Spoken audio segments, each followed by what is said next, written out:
नमस्कार प्यारे विद्यार्थियों, सबसे पहले तो मैं आपको हार्दिक बधाई शुभकामनाएं देना चाहता हूं कि आपने 9th क्लास को पास करके 10th क्लास में हो गए हैं। जैसा आप सभी को पता है कि देश में जो कोरोना नाम की एक महामारी फैली हुई है, जिस कारण पूरे देश में लॉकडाउन है और उसमें सभी लोगों को अपने घर पे रहना होता है। स्कूल कॉलेज सब बंद हैं।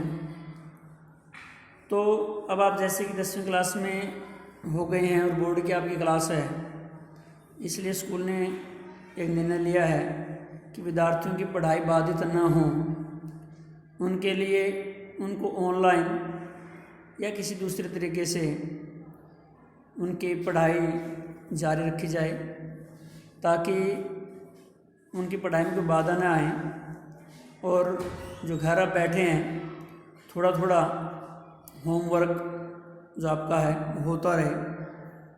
तो 10वीं क्लास की जो परीक्षाएं हैं वो हरियाणा बोर्ड लेता है। तो सबसे पहले तो मैं आपको बताना चाहता हूँ कि 10वीं क्लास में हिंदी का टोटल सिलेबस क्या है, उसमें क्या क्या आता है। सभी को पता है कि जो पूरा आपका पेपर होता है 80 नंबर का होता है। वो मुख्य रूप से 4 भागों में बांटा हुआ होता है और इन 4 भागों में आपके हम देखते हैं कि एक तो क्षितिज भाग 2, जो 9th क्लास में आपकी क्षितिज भाग 1 पार्ट लगा था, 10th क्लास में क्षितिज भाग 2। क्षितिज भाग 2 में 2 पार्ट हैं, एक काव्यखंड का है और एक गद्यखंड का है। यानी एक में कविताएं होती हैं और दूसरे में आपके पाठ होते हैं, लेसन होते हैं। दोनों ये 20-20 नंबर के आते हैं और दोनों में आपके 80 नंबर में से 40 नंबर के यही आते हैं। अब कविता और इन जो लेसन हैं, पाठ हैं, इनमें क्या क्या आता है। तो पहले हम देखते हैं कविताओं में काव्यखंड में काव्यांश के प्रश्न उत्तर।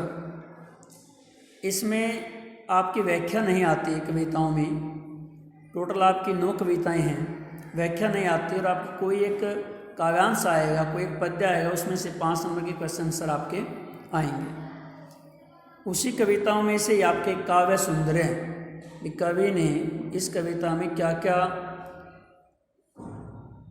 कौन सी उसकी भाषा शैली है, किस प्रकार के उन्होंने शब्द हैं, मुहावरे हैं, अलंकार हैं, छंद है, कौन कौन सी उसमें है, उसकी भाषा शैली क्या है, उस विषय पे पूरे को हम काव्य सुंदर बोलते हैं। वो 4 नंबर का आता है।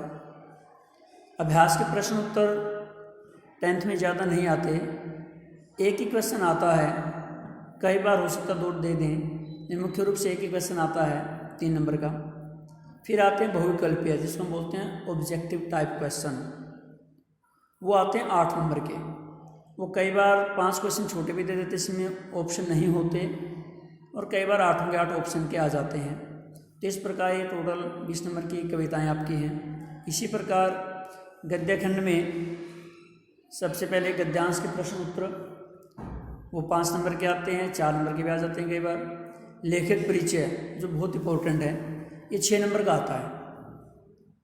8 आपके इसमें टोटल लेखक परिचय हैं, यानी 8 लेसन हैं, 8 लेसनों के 8 लेखक हैं, उनके लेखक परिचय आपको याद करने होते हैं। कोई इनमें से 2 आते हैं और आपको उनमें से एक करना होता है।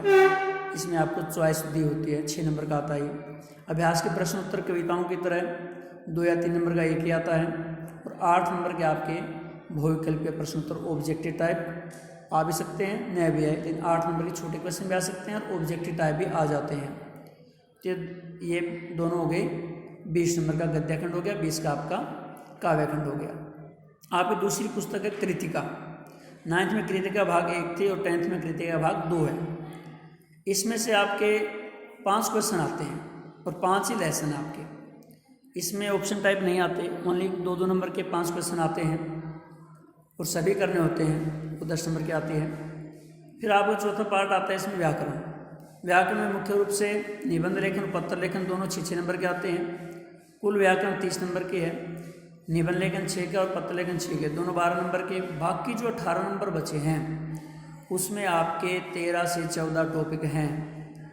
जो आपने पहले भी किए हैं उनमें से 9th क्लास तक। एक आधा टॉपिक नया भी है, जैसे छंद है, एक छंद टॉपिक नया आता है, एक पद परिचय टॉपिक नया आपका।